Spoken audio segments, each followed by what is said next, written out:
କୁମ୍ଭ ରାଶି ଆପଣଙ୍କ ବିଷୟରେ ଏକ ନିଷ୍ପତ୍ତି ନିଆଯାଇ ସାରିଛି ଏବଂ ଏହି ନିଷ୍ପତ୍ତି କୌଣସି ମଣିଷ ନେଇନାହିଁ, ନା ଆପଣଙ୍କର ପରିବାର ନେଇଛି, ନା ଆପଣଙ୍କର ମିତ୍ରମାନେ, ନା ଆପଣଙ୍କ ବିରୋଧୀମାନେ। ଏହି ନିଷ୍ପତ୍ତି ସେହି ଶକ୍ତି ନେଇଛି ଯିଏ ସମୟକୁ ଜନ୍ମ ଦିଏ, ଯିଏ ଭାଗ୍ୟର ପୃଷ୍ଠା ଉପରେ ପ୍ରଥମ ରେଖା ଟାଣେ, ଯିଏ ସୃଷ୍ଟିର ଆରମ୍ଭ ପୂର୍ବରୁ ମଧ୍ୟ ବିଦ୍ୟମାନ ଥିଲା। କିନ୍ତୁ ପ୍ରଶ୍ନ ଏହା, ଯଦି ନିଷ୍ପତ୍ତି ନିଆଯାଇ ସାରିଛି ତେବେ ଆପଣଙ୍କୁ ଏ ପର୍ଯ୍ୟନ୍ତ ତାର ସଂକେତ କାହିଁକି ମିଳିନାହିଁ କିମ୍ବା ମିଳିଛି ଏବଂ ଆପଣ ତାକୁ ଚିହ୍ନିବାରେ ବିଳମ୍ବ କରିଦେଇଛନ୍ତି? ଆଜିର ଏହି କଥା ସେହି ରହସ୍ୟର ଦ୍ୱାର ଖୋଲିବାକୁ ଯାଉଛି। କିନ୍ତୁ ସାବଧାନ, ଯାହା ମୁଁ ଆପଣଙ୍କୁ କହିବାକୁ ଯାଉଛି ତାହା ପ୍ରତ୍ୟେକ କୁମ୍ଭ ରାଶିର ବ୍ୟକ୍ତିଙ୍କ ପାଇଁ ନୁହେଁ। ଏହା କେବଳ ସେମାନଙ୍କ ପାଇଁ ଯେଉଁମାନେ ଗତ କିଛି ସମୟ ହେବ ବିନା କାରଣରେ ବ୍ୟାକୁଳତା ଅନୁଭବ କରୁଛନ୍ତି, ଯେଉଁମାନେ ରାତିରେ ହଠାତ୍ ଜଗି ଉଠୁଛନ୍ତି, ଯେଉଁମାନେ ଅନୁଭବ କରୁଛନ୍ତି ଯେ କିଛି ବଦଳୁଛି କିନ୍ତୁ ବୁଝିପାରୁନାହାନ୍ତି କି କ'ଣ। ଯଦି ଆପଣ ମଧ୍ୟ ଏପରି ଅନୁଭବ କରୁଛନ୍ତି ତେବେ ହୁଏତ ଏହି ସନ୍ଦେଶ ଆପଣଙ୍କ ପାଇଁ ହିଁ ପଠାଯାଇଛି। 3 ରାତି ପୂର୍ବରୁ ବ୍ରହ୍ମାଣ୍ଡର ଶକ୍ତିରେ ଏମିତି ଏକ ପରିବର୍ତ୍ତନ ହେଲା ଯାହାକୁ ବହୁତ କମ୍ ଲୋକ ଅନୁଭବ କଲେ। ଅଧିକାଂଶ ଲୋକ ଶୋଇ ରହିଲେ, କିଛି ଲୋକ ନିଜ କାମରେ ବ୍ୟସ୍ତ ରହିଲେ, କିନ୍ତୁ କିଛି ମନୋନୀତ ଆତ୍ମା, ଯେଉଁଥିରେ ଅନେକ କୁମ୍ଭ ରାଶିର ଲୋକ ସାମିଲ ଅଛନ୍ତି, ସେମାନେ ନିଜ ଭିତରେ ଏକ ଅଜଣା କମ୍ପନ ଅନୁଭବ କଲେ। କ'ଣ ଆପଣଙ୍କର ମନେ ଅଛି କ'ଣ ସେହି ରାତିରେ ହଠାତ୍ ଆପଣଙ୍କର ନିଦ ଭାଙ୍ଗିଥିଲା? କ'ଣ ଆପଣ କୌଣସି ପୁରୁଣା ବ୍ୟକ୍ତିଙ୍କୁ ସ୍ୱପ୍ନରେ ଦେଖିଥିଲେ? କ'ଣ କୌଣସି ଭୁଲି ଯାଇଥିବା ସ୍ମୃତି ବିନା କାରଣରେ ଆପଣଙ୍କ ମନକୁ ଫେରି ଆସିଥିଲା? ଯଦି ଏମିତି ହୋଇଥିଲା ତେବେ ଏହି କାହାଣୀ ଏବେ ଆହୁରି ଗୁରୁତ୍ୱପୂର୍ଣ୍ଣ ହୋଇଯାଉଛି, କାରଣ ସେଇଟା ହିଁ ପ୍ରଥମ ସଂକେତ ଥିଲା। କିନ୍ତୁ ପ୍ରକୃତ ରହସ୍ୟ ଏହାଠାରୁ ମଧ୍ୟ ବଡ଼ ଅଟେ। ସୃଷ୍ଟିର ରଚୟିତା ଆପଣଙ୍କ ପାଇଁ ଯେଉଁ ନିଷ୍ପତ୍ତି ନେଇଛନ୍ତି ତାହା ଧନ ସହିତ ଜଡ଼ିତ ନୁହେଁ। ରୁହନ୍ତୁ, ମୁଁ ଜାଣିଛି ଯେ ଏହା ଶୁଣି ଆପଣଙ୍କୁ ଆଶ୍ଚର୍ଯ୍ୟ ଲାଗିବ, କାରଣ ଅଧିକାଂଶ ଲୋକ ଭାବନ୍ତି ଯେ ଈଶ୍ୱରଙ୍କ ନିଷ୍ପତ୍ତିର ଅର୍ଥ ହେଉଛି ଧନ, ସଫଳତା କିମ୍ବା ପଦବୀ। କିନ୍ତୁ ଏଥର ବ୍ୟାପାରଟା ତାଠାରୁ ଅନେକ ବଡ଼। ଏହା ଆପଣଙ୍କ ଅସ୍ପଷ୍ଟି ସହିତ ଜଡ଼ିତ, ଆପଣଙ୍କ ଜୀବନର ଦିଗ ସହିତ ଜଡ଼ିତ, ଆପଣଙ୍କର ସେହି ଭୂମିକା ସହିତ ଜଡ଼ିତ ଯାହା ବିଷୟରେ ଆପଣଙ୍କୁ ନିଜକୁ ମଧ୍ୟ ସମ୍ପୂର୍ଣ୍ଣ ସୂଚନା ନାହିଁ। ଏବଂ ଏହି କାରଣରୁ ଗତ କିଛି ମାସ ହେବ ଆପଣଙ୍କ ଆଖପାଖରେ କିଛି ଅଦ୍ଭୁତ ଘଟଣା ଘଟୁଛି। କେବେ କୌଣସି ପୁରୁଣା ଜିନିଷ ହଠାତ୍ ମିଳିଯାଉଛି, କେବେ କୌଣସି ଏମିତି ବ୍ୟକ୍ତି ମନେ ପଡ଼ିଯାଉଛି ଯାହା ସହିତ ବର୍ଷ ବର୍ଷ ଧରି କଥାବାର୍ତ୍ତା ହୋଇନାହିଁ, କେବେ ପୁରୁଣା କବାଟ, କୌଣସି ପୁରୁଣା ରାସ୍ତା, କୌଣସି ପୁରୁଣା ଛବି ଆପଣଙ୍କ ସାମ୍ନାକୁ ଆସିଯାଉଛି। କ'ଣ ଆପଣ ଭାବିଛନ୍ତି ଏମିତି କାହିଁକି ହେଉଛି? କାରଣ ସୃଷ୍ଟି ଆପଣଙ୍କୁ ପଛକୁ ଦେଖାଇବା ପାଇଁ ବାଧ୍ୟ କରୁଛି। କିନ୍ତୁ ପଛକୁ ଏଥିପାଇଁ ନୁହେଁ ଯେ ଆପଣ ସେଠାରେ ଅଟକି ଯାଆନ୍ତୁ, ବରଂ ଏଥିପାଇଁ ଯେ ଆଗକୁ ବଢ଼ିବା ପୂର୍ବରୁ ଏକ ଭୁଲି ଯାଇଥିବା ରହସ୍ୟ ମନେ ପକାଇ ପାରନ୍ତୁ। ଏବଂ ଏହିଠାରେ ହିଁ କାହାଣୀର ପ୍ରଥମ ଭାଗ ମୋଡ଼ ଆସେ, କାରଣ ଯେଉଁ ନିଷ୍ପତ୍ତି ନିଆଯାଇଛି ତାହା ଆଜିର ନୁହେଁ, ତାହା ବର୍ଷ ବର୍ଷ ପୂର୍ବରୁ ସ୍ଥିର କରାଯାଇଥିଲା। ହୁଏତ ସେତେବେଳେ ଯେତେବେଳେ ଆପଣ ନିଜେ ନିଜ ବିଷୟରେ କିଛି ଜାଣିନଥିଲେ, ହୁଏତ ସେତେବେଳେ ଯେତେବେଳେ ଆପଣଙ୍କ ଜୀବନର ପ୍ରଥମ ବଡ଼ ପରୀକ୍ଷା ଆରମ୍ଭ ମଧ୍ୟ ହୋଇନଥିଲା। ଆପଣଙ୍କର ମନେଥିବ ଏକ ସମୟ ଏମିତି ଆସିଥିଲା ଯେତେବେଳେ ସବୁ କିଛି ଠିକ୍ ଲାଗୁଥିଲା ଏବଂ ହଠାତ୍ ପରିସ୍ଥିତି ବଦଳିଗଲା। କିଛି ଲୋକ ଆପଣଙ୍କର ସାଥ ଛାଡ଼ିଲେ, କିଛି ସୁଯୋଗ ହାତରୁ ଚାଲିଗଲା, କିଛି ସ୍ୱପ୍ନ ଅଧୁରା ରହିଗଲା। ସେତେବେଳେ ଆପଣଙ୍କୁ ଲାଗିଥିବ ଯେ ଏହା ଦୁର୍ଭାଗ୍ୟ, କିନ୍ତୁ ଯଦି ମୁଁ କହେ ତାହା ଦୁର୍ଭାଗ୍ୟ ନଥିଲା, ତାହା ପ୍ରସ୍ତୁତି ଥିଲା।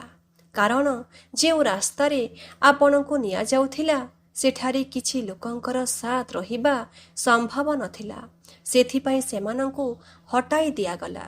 କିଛି କବାଟ ବନ୍ଦ କରି ଦିଆଗଲା। କିଛି ଇଚ୍ଛା ପୂରଣ ହେବାକୁ ଦିଆଗଲା। ଏବଂ ଆଜି ଯେତେବେଳେ ଆପଣ ପଛକୁ ବୁଲି ଦେଖୁଛନ୍ତି, ତେବେ ହୁଏତ ବୁଝା ପଡ଼ୁଛି ଯେ ଯେଉଁ ଜିନିଷ ଗୁଡ଼ିକ ପାଇଁ ଆପଣ ସବୁଠାରୁ ଅଧିକ କାନ୍ଦିଥିଲେ, ସେଗୁଡ଼ିକ ପରବର୍ତ୍ତୀ ସମୟରେ ଆପଣଙ୍କ ପାଇଁ ସବୁଠାରୁ ବଡ଼ ଶିକ୍ଷା ପାଲଟିଗଲା। କିନ୍ତୁ ଏବେ ସୁଦ୍ଧା ସବୁଠାରୁ ବଡ଼ ରହସ୍ୟ ସାମ୍ନାକୁ ଆସିନାହିଁ। ଏହା ତ ଏବେ ଆରମ୍ଭ ହେବାକୁ ଯାଉଛି। କୁମ୍ଭ ରାଶି, କ'ଣ ଆପଣ କେବେ ଅନୁଭବ କରିଛନ୍ତି ଯେ ଗତ କିଛି ଦିନ ହେବ ଘରର କୌଣସି ଏକ କୋଣ ଉପରେ ବାରମ୍ବାର ଆପଣଙ୍କର ନଜର ଯାଉଛି? କୌଣସି ପୁରୁଣା ଆଲମାରୀ, କୌଣସି ବନ୍ଦ କବାଟ, କୌଣସି ପୁରୁଣା ବାକ୍ସ, କୌଣସି ଭୁଲି ଯାଇଥିବା ଜିନିଷ। ଏହା ସାଧାରଣ ନୁହେଁ, କାରଣ ଶକ୍ତି ପ୍ରଥମେ ସଙ୍କେତ ଜିନିଷ ଗୁଡ଼ିକ ମାଧ୍ୟମରେ ଦେଇଥାଏ। ଜିନିଷ ଗୁଡ଼ିକ ସ୍ମୃତିକୁ ଜାଗ୍ରତ କରନ୍ତି। ସ୍ମୃତି ଗୁଡ଼ିକ ଭାବନାକୁ ଏବଂ ଭାବନା ଗୁଡ଼ିକ ସେହି ସତ୍ୟ ଆଡ଼କୁ ନେଇଯାଆନ୍ତି, ଯାହାକୁ ମନ ବର୍ଷ ବର୍ଷ ଧରି ଲୁଚାଇ ବସିଥାଏ। ଏହି କାରଣରୁ ଆସନ୍ତା ଦିନ ଗୁଡ଼ିକରେ ଆପଣଙ୍କ ସାମ୍ନାକୁ କୌଣସି ଏମିତି କଥା ଆସିପାରେ ଯାହାକୁ ଆପଣ ପ୍ରାୟତଃ ଭୁଲି ଯାଇଥିଲେ। ଏବଂ ଯେତେବେଳେ ସେହି କଥା ସାମ୍ନାକୁ ଆସିବ, ତେବେ ଆପଣଙ୍କୁ ଲାଗିବ ଯେ ଏଇଟା ହିଁ ସବୁଠାରୁ ବଡ଼ ରହସ୍ୟ ଥିଲା। କିନ୍ତୁ ନା, ତାହା କେବଳ ପ୍ରଥମ ପରଦା ହେବ। ପ୍ରକୃତ ରହସ୍ୟ ତା ପଛରେ ଲୁଚି ରହିଛି ଏବଂ ସେହି ରହସ୍ୟର ସମ୍ବନ୍ଧ ଏମିତି ଏକ ବ୍ୟକ୍ତି ସହିତ ଅଛି ଯିଏ ଏବେ ଆପଣଙ୍କ ଜୀବନରେ ସମ୍ପୂର୍ଣ୍ଣ ରୂପେ ଉପସ୍ଥିତ ନାହିଁ, କିନ୍ତୁ ବହୁତ ଶୀଘ୍ର ହେବାକୁ ଯାଉଛି। ଏହି ବ୍ୟକ୍ତି ଜଣକ କିଏ? କାହିଁକି ତାଙ୍କର ଆଗମନ ପୂର୍ବରୁ ସ୍ଥିର ହୋଇଛି ଏବଂ ସୃଷ୍ଟିର ରଚୟିତା ତାଙ୍କ ମାଧ୍ୟମରେ ଆପଣଙ୍କ ପାଇଁ କେଉଁ ସବୁ ଜିନିଷ ନିଷ୍ପତ୍ତି ଲେଖିଛନ୍ତି? ଏଇଟା ହିଁ ସେହି ପ୍ରଶ୍ନ ଯାହାର ଉତ୍ତରରେ ସମ୍ପୂର୍ଣ୍ଣ କାହାଣୀର ଦିଗ ବଦଳିଯିବ ଏବଂ ହୁଏତ ଆପଣଙ୍କ ଜୀବନର ମଧ୍ୟ ଏବେ ସେହି ଅଧ୍ୟାୟ ଆରମ୍ଭ ହେଉଛି, ଯାହାକୁ ଶୁଣି ବହୁତ ଲୋକ ପ୍ରଥମ ଥର ପାଇଁ ନିଜ ଜୀବନର ଘଟଣାଗୁଡ଼ିକୁ ଏକ ଭିନ୍ନ ଦୃଷ୍ଟିକୋଣରୁ ଦେଖିବେ। ଯେତେବେଳେ ସଙ୍କେତ ଆସେ, ତେବେ ତାହା ସବୁବେଳେ ସାଧାରଣ ରୂପରେ ଆସେ। ଏଇଟା ହିଁ ବ୍ରହ୍ମାଣ୍ଡର ନିୟମ। ବଡ଼ ବଡ଼ ଘଟଣା ପ୍ରାୟତଃ ଛୋଟ ଛୋଟ ସଙ୍କେତରୁ ଆରମ୍ଭ ହୋଇଥାଏ। ଏବଂ ଏବେ ମୁଁ ଆପଣଙ୍କୁ ସେହି କଥା କହିବାକୁ ଯାଉଛି, ଯାହା ହୁଏତ ଆଜି ପ୍ରଥମ ଥର ପାଇଁ ଶୁଣିବାକୁ ମିଳିବ। ଗତ କିଛି ସମୟ ମଧ୍ୟରେ ଯେଉଁ ବାଧା ବିଘ୍ନ ଆପଣଙ୍କ ସାମ୍ନାକୁ ଆସିଲା, ତାହା ପ୍ରକୃତରେ ବାଧା ବିଘ୍ନ ନଥିଲା, ତାହା ଦିଗ ବଦଳାଉଥିବା ମୋଡ଼ ଥିଲା। ପାର୍ଥକ୍ୟ ବୁଝନ୍ତୁ। ବାଧା ବିଘ୍ନ ରାସ୍ତା ବନ୍ଦ କରେ, ମୋଡ଼ ରାସ୍ତା ବଦଳାଏ। ଏବଂ ଆପଣଙ୍କ ସହିତ ଯାହା ହେଲା, ତାହା ରାସ୍ତା ବଦଳାଇବା ପାଇଁ ହେଲା, କାରଣ ଯେଉଁ ଦିଗରେ ଆପଣ ଯାଉଥିଲେ ତାହା ଆପଣଙ୍କର ପ୍ରକୃତ ଯାତ୍ରା ନଥିଲା। ସେଥିପାଇଁ କିଛି ଜିନିଷ ଆପଣଙ୍କ ହାତରୁ ଖସିଗଲା, କିଛି ଲୋକ ଦୂରେଇ ଗଲେ, କିଛି ଯୋଜନା ଅଧୁରା ରହିଗଲା ଏବଂ ଅନେକ ଥର ଆପଣ ଭାବିଲେ ଶେଷରେ ଏମିତି କାହିଁକି? କିନ୍ତୁ ଏବେ ଧୀରେ ଧୀରେ ଉତ୍ତର ସାମ୍ନାକୁ ଆସିବାକୁ ଲାଗିବ, କାରଣ ସୃଷ୍ଟି ଆପଣଙ୍କ ପାଇଁ ଯେଉଁ ନିଷ୍ପତ୍ତି ନେଇଛି, ତାହା କେବଳ ଆପଣଙ୍କ ବିଷୟରେ ନୁହେଁ। ଏହି ନିଷ୍ପତ୍ତି ସହିତ ଆଉ କିଛି ଲୋକ ମଧ୍ୟ ଜଡ଼ିତ ଅଛନ୍ତି। ଏହିଠାରେ କାହାଣୀ ହଠାତ୍ ବଦଳିଯାଏ। ଆପଣ ଏକା ନୁହନ୍ତି। ଆପଣଙ୍କ ଯାତ୍ରାରେ କିଛି ଏମିତି ଲୋକ ସାମିଲ ଅଛନ୍ତି ଯେଉଁମାନଙ୍କୁ ଏହାର ସୂଚନା ସୁଦ୍ଧା ନାହିଁ। ସେମାନଙ୍କ ଭାଗ୍ୟର ସୂତା ମଧ୍ୟ କୌଣସି ନା କୌଣସି ରୂପରେ ଆପଣଙ୍କ ସୂତା ସହିତ ଜଡ଼ିତ ଅଛି ଏବଂ ଏହି କାରଣରୁ ଆସନ୍ତା ସମୟରେ କିଛି ସାକ୍ଷାତ ବହୁତ ଅସାଧାରଣ ଲାଗିବ। କିଛି କଥାବାର୍ତ୍ତା ସାଧାରଣ ହୋଇ ମଧ୍ୟ ସାଧାରଣ ହେବ ନାହିଁ। କିଛି ଶବ୍ଦ ଏମିତି ଶୁଣାଯିବ ଯେମିତି ସେଗୁଡ଼ିକ ସିଧାସଳଖ ଆପଣଙ୍କ ଭିତରକୁ ଓହ୍ଲାଇ ଗଲେ ଏବଂ ତେବେ ହିଁ ଆପଣଙ୍କୁ ଲାଗିବ ଯେ ହୁଏତ ଏଇଟା ହିଁ ସବୁଠାରୁ ବଡ଼ ରହସ୍ୟ ଥିଲା। କିନ୍ତୁ ନା, କାରଣ ଏ ପର୍ଯ୍ୟନ୍ତ ଆପଣ କେବଳ ଲୋକଙ୍କ ଭୂମିକା ଶୁଣିଛନ୍ତି। ଏବେ ଆପଣଙ୍କୁ ସମୟର ଭୂମିକା ବୁଝିବାକୁ ହେବ ଏବଂ ସମୟ ସହିତ ଏହି ସମ୍ପୂର୍ଣ୍ଣ କଥାର ସବୁଠାରୁ ରହସ୍ୟମୟ ଚରିତ୍ର ଅଟେ। କ'ଣ ଆପଣ ଧ୍ୟାନ ଦେଇଛନ୍ତି?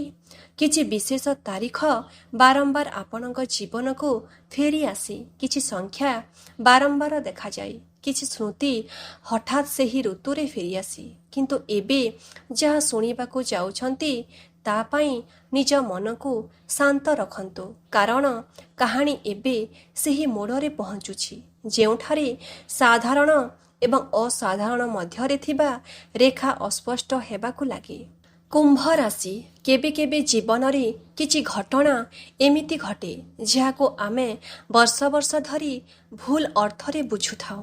ଆମେ ଭାବୁ ଯେ କୌଣସି ବ୍ୟକ୍ତି ଆମକୁ ଛାଡ଼ି ଚାଲିଗଲା, କୌଣସି ସୁଯୋଗ ଛଡ଼ାଇ ନିଆଗଲା, କୌଣସି ସ୍ୱପ୍ନ ଭାଙ୍ଗିଗଲା, କୌଣସି ନିଜର ଲୋକ ବଦଳିଗଲା। କିନ୍ତୁ ସମୟ ବିତିବା ପରେ ଜଣାପଡ଼େ ଯେ ସେହି ଘଟଣା ପ୍ରକୃତରେ ଅନ୍ୟ କୌଣସି ବଡ଼ ଘଟଣାର ଭୂମିକା ଥିଲା ଏବଂ ଆପଣଙ୍କ ଜୀବନରେ ମଧ୍ୟ ଏମିତି ହିଁ ଏକ ଭୂମିକା ବହୁତ ପୂର୍ବରୁ ଲେଖାଯାଇ ସାରିଥିଲା।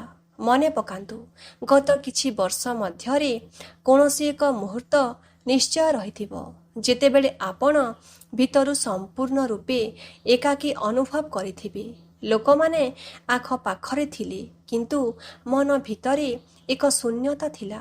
ଏମିତି ଲାଗିଥିଲା ଯେମିତି କେହି ଆପଣଙ୍କୁ ବୁଝୁନାହାନ୍ତି, ଯେମିତି ଆପଣଙ୍କ କଥା ଶୁଣିବା ପାଇଁ କେହି ନାହିଁ। ଏବଂ ସେହି ସମୟରେ ଆପଣ ମନେ ମନେ ଏକ ପ୍ରଶ୍ନ ପଚାରିଥିଲେ, ହୁଏତ ଶବ୍ଦରେ ନୁହେଁ କିନ୍ତୁ ଆତ୍ମା ପଚାରିଥିଲା, ଶେଷରେ ମୋ ସହିତ ଏମିତି କାହିଁକି ହେଉଛି? କୁମ୍ଭ ରାଶି। ସେହି ପ୍ରଶ୍ନର ଉତ୍ତର ସେହି ଦିନ ହିଁ ଦେଇ ଦିଆଯାଇଥିଲା, କିନ୍ତୁ ଉତ୍ତର ଶବ୍ଦରେ ଆସିନଥିଲା। ଉତ୍ତର ଘଟଣା ଗୁଡ଼ିକର ରୂପରେ ଆସିଥିଲା। ଏବଂ ଏଇଟା ହିଁ ସେହି କଥା ଯାହା ଏବେ ବୁଝା ପଡ଼ିବାକୁ ଯାଉଛି। ସୃଷ୍ଟିର ରଚୟିତା ଯେତେବେଳେ କୌଣସି ଆତ୍ମା ପାଇଁ କୌଣସି ବିଶେଷ ମାର୍ଗ ବାଛନ୍ତି, ତେବେ ସବୁଠାରୁ ପ୍ରଥମେ ସେ ତାର ଆଖପାଖର କୋଳାହଳ କମାଇ ଦିଅନ୍ତି। କିଛି ଲୋକ ଦୂରେଇ ଯାଆନ୍ତି, କିଛି ରାସ୍ତା ବନ୍ଦ ହୋଇଯାଏ, କିଛି ଯୋଜନା ଅଟକିଯାଏ। କାରଣ ସତ୍ୟର ସ୍ୱର ସବୁବେଳେ ଶାନ୍ତିରେ ଶୁଣାଯାଏ, କୋଳାହଳରେ ନୁହେଁ। କିନ୍ତୁ ଏବେ ଯେଉଁ ରହସ୍ୟ ଖୋଲିବାକୁ ଯାଉଛି ତାହା ଏହାଠାରୁ ମଧ୍ୟ ବଡ଼, କାରଣ ଏହା କେବଳ ଆପଣଙ୍କ ଅତୀତ କିମ୍ବା ବର୍ତ୍ତମାନର କଥା ନୁହେଁ। ଏହା ସେହି ଅଦୃଶ୍ୟ ସୂତାର କଥା ଯାହା ଆପଣଙ୍କ ଭବିଷ୍ୟତକୁ ଟାଣୁଛି ଏବଂ ସେହି ସୂତା ନିକଟରେ ହିଁ ସକ୍ରିୟ ହୋଇଛି। କ'ଣ ଆପଣ ଗତ କିଛି ଦିନ ଗୁଡ଼ିକରେ କୌଣସି ଅଜବ ସଂଯୋଗ ଦେଖିଥିଲେ? କୌଣସି ବ୍ୟକ୍ତିର ନାମ ବାରମ୍ବାର ଶୁଣିବା, କୌଣସି ବିଶେଷ ସ୍ଥାନ ବାରମ୍ବାର ସାମ୍ନାକୁ ଆସିବା, କୌଣସି ପୁରୁଣା ଗୀତ ହଠାତ୍ ମନେ ପଡ଼ିଯିବା କିମ୍ବା ବିନା କାରଣରେ କୌଣସି ଦିଗ ପ୍ରତି ଆକର୍ଷଣ ଅନୁଭବ କରିବା। ଯଦି ଏମିତି ହୋଇଛି ତେବେ ଧ୍ୟାନ ଦେଇ ଶୁଣନ୍ତୁ, କାରଣ ଏଗୁଡ଼ିକ ହିଁ ସେହି ସଂକେତ ଯାହା ମାଧ୍ୟମରେ ସମୟ ଆପଣଙ୍କୁ ଡାକୁଛି। କିନ୍ତୁ ଡାକରା କେଉଁଠିକାର? ଏହିଠାରେ ହିଁ ତୃତୀୟ ରହସ୍ୟ ସାମ୍ନାକୁ ଆସେ ଏବଂ ଏହି ରହସ୍ୟ ଏତେ ବଡ଼ ଯେ ବହୁତ ଲୋକ ଏହାକୁ ଶୁଣି ପ୍ରଥମ ଥର ପାଇଁ ନିଜ ଜୀବନକୁ ଏକ ଭିନ୍ନ ଦୃଷ୍ଟିକୋଣରୁ ଦେଖିବେ। କୁମ୍ଭ ରାଶି। ଆପଣଙ୍କ ଜୀବନରେ ଏକ ଅଧ୍ୟାୟ ଶେଷ ହେବାକୁ ଯାଉନାହିଁ, ତାହା ପୂର୍ବରୁ ହିଁ ଶେଷ ହୋଇସାରିଛି। ଆପଣ ଠିକ୍ ଶୁଣିଲେ, ଯେଉଁ ଅଧ୍ୟାୟକୁ ଆପଣ ଏବେ ବି ଧରି ବସିଛନ୍ତି ତାହା ପ୍ରକୃତରେ ଶେଷ ହୋଇଯାଇଛି। ଖାଲି ଆପଣଙ୍କର ମନ ଏ ପର୍ଯ୍ୟନ୍ତ ତାକୁ ଗ୍ରହଣ କରିନାହିଁ।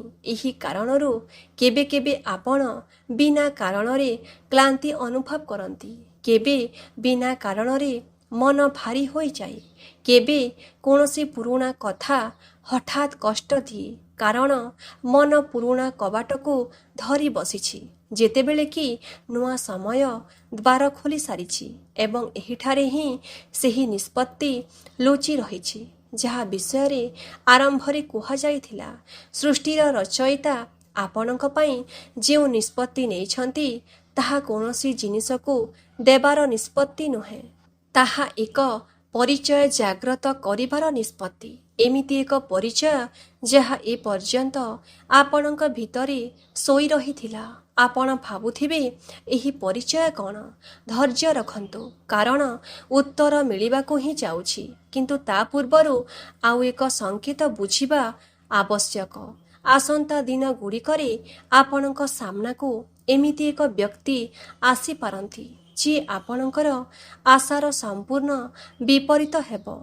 ତାଙ୍କ କଥା ସାଧାରଣ ଲାଗିବ, ତାଙ୍କ ବ୍ୟବହାର ସାଧାରଣ ହେବ, କିନ୍ତୁ ତାଙ୍କ ଦ୍ୱାରା କୁହାଯାଇଥିବା 2 କିମ୍ବା 3ଟି ଶବ୍ଦ ଆପଣଙ୍କ ଭିତରେ ଏମିତି ଚଞ୍ଚଳତା ସୃଷ୍ଟି କରିବ ଯାହାକୁ ଆପଣ ଅଣଦେଖା କରିପାରିବେ ନାହିଁ।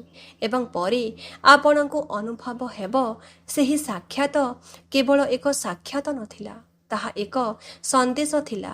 କିନ୍ତୁ ସନ୍ଦେଶ କାହାର? ଏହିଠାରେ କାହାଣୀ ପୁଣି ବୁଲିଯାଏ, କାରଣ ଆପଣ ଭାବିବେ ଯେ ଏଇଟା ହିଁ ସବୁଠାରୁ ବଡ଼ ରହସ୍ୟ ଥିଲା। କିନ୍ତୁ ନା, ଏହା ପଛରେ ମଧ୍ୟ ଆଉ ଏକ ପରଦା ଅଛି ଏବଂ ସେହି ପରଦା ପଛରେ ଯାହା ଲୁଚି ରହିଛି ତାହା ଆପଣଙ୍କ ପରିବାର ସହିତ ଜଡ଼ିତ। ପରିବାର ସହିତ କୁମ୍ଭ ରାଶି।